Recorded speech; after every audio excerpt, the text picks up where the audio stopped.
Hi, Hello, Katie. hello. Hi, guys. I know you. You. So much to unpack here about season two. I want to start with the biggest cliffhanger of them all. John B's dad is alive. How is John B going to react to that, Chase, when he finds out? And what does that mean for season three? Man, I had the same question. When I read that in the script, I had an inkling because we left enough little Easter eggs, I felt like in season one, but we didn't know at the time, right? Like it was fully by the time we finished season one, went into season two, there was no conversation about his dad being alive. So when we got that script, I was like, oh my gosh, this changes everything, this Yeah. whole journey. And then the fact that Limbri and his dad know each other, it was just that I didn't know how to process. I felt like my internal circuits were just shutting down. So I'm excited to see where it goes. I'm excited to see how that impacts everything, and how does that change John B's dynamic? Is he going to accept it? Is he not? Is he going to open up with his son about what he was doing and how he was involved with these people? I just think it opens so many doors. So I'm Yeah. excited. Maddie, for you, I feel like Sarah had the most heartbreaking journey this season, from watching her dad seemingly die to realizing he is still alive. Her brother shot her, tried to drown her. What did you make of Sarah's journey overall this season, and what does her family dynamic look like moving forward? I don't even know. I don't know. It was a lot to navigate, and I'm really lucky to play that dynamic across from Drew Starkey and Chip Eston, because they're just so incredibly specific in their intentions and their direction. They're incredible to work opposite of. But I think for me, I mean, and I'm pretty sure Sarah is on the same page. Like, just done, done with that. It's a show.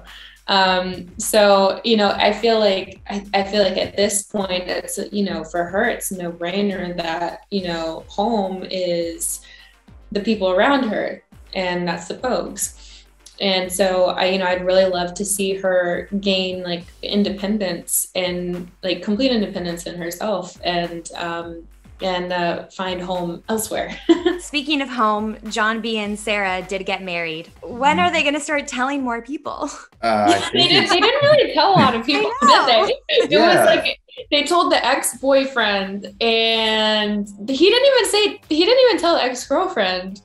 I just am wondering, are we going to get a full wedding in season three? I feel like they deserve that. I think that they deserve all of the relaxing time after everything that they've gone through.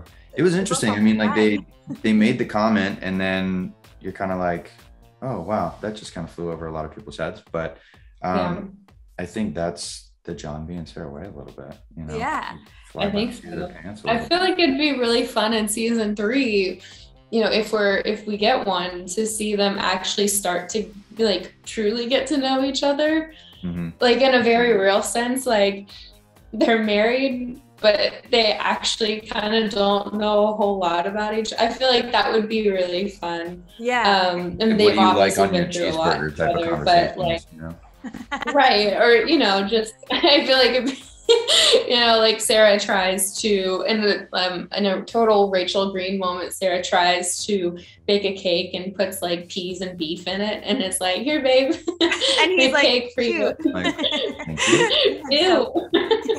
do you guys think 16 is too young for them to be married? And do you guys in your real lives talk about marriage, or do you just leave that to the John B and Sarah of it all? I definitely think 16. Well, look, everybody has their own experience, right? Like it works for some people. I mean, we've seen couples who got married at 16 who are now in their 80s and, Sure. early 90s who are still together and Yeah.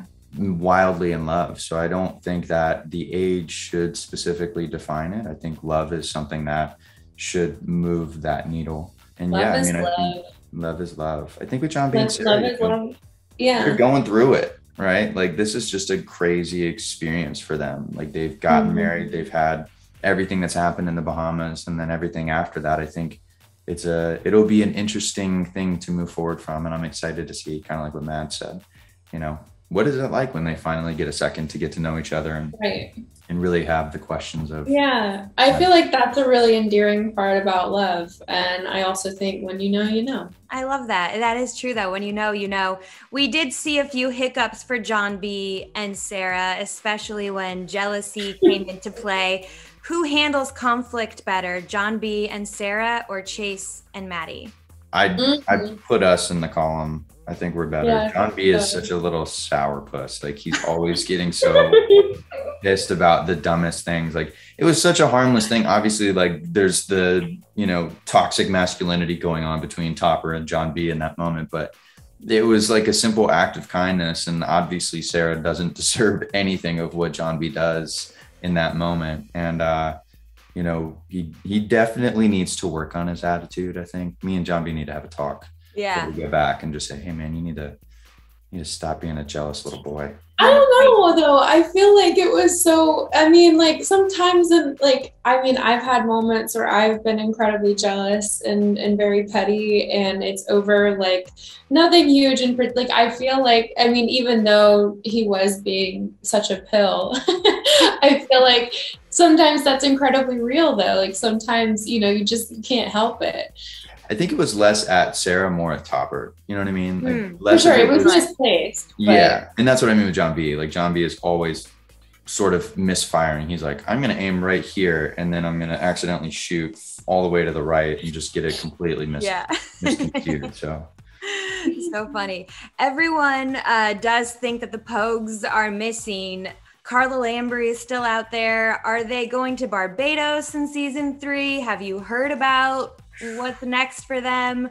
What would we have no idea. That is just as much a question mark to us as it is to everyone else. So we're just as excited to find out. Is there anything that you would love to see explored in season 3 for each of you?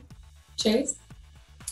Yeah, I think, you know, what is this dynamic with John B and his father going to be like? You know, he's been sort of manically chasing this idea of getting his father back and not believing that he's alive for, you know, a while. And what does that do to your psyche when you finally realize that this whole sort of crazy, chaotic experience kind of comes to a close because everything that you were chasing is actually real. It's alive. He is alive. He does still have his father.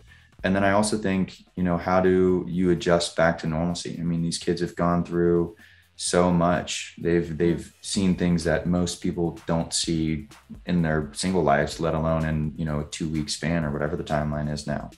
And so I think I'm really interested in that. And then how the hell are they going to get off this island? You know, like, the boat was popped. They're stuck. You know, John B's still trying to find the silver lining and everything, which, you know, kind of comes to a beautiful conclusion. But I'm very interested to kind of see where that goes. And then obviously, what does young love turn into? You know, is it, you know, going to be walking into the sunset, or are we going to see the honest, you know, 2 cents of what it's like to be young and in love and continue to see little things be, you know, wedged in between? Or part of me wants to see John B and Sarah be like a old married couple, like sitting there laughing about something really dumb. Yeah.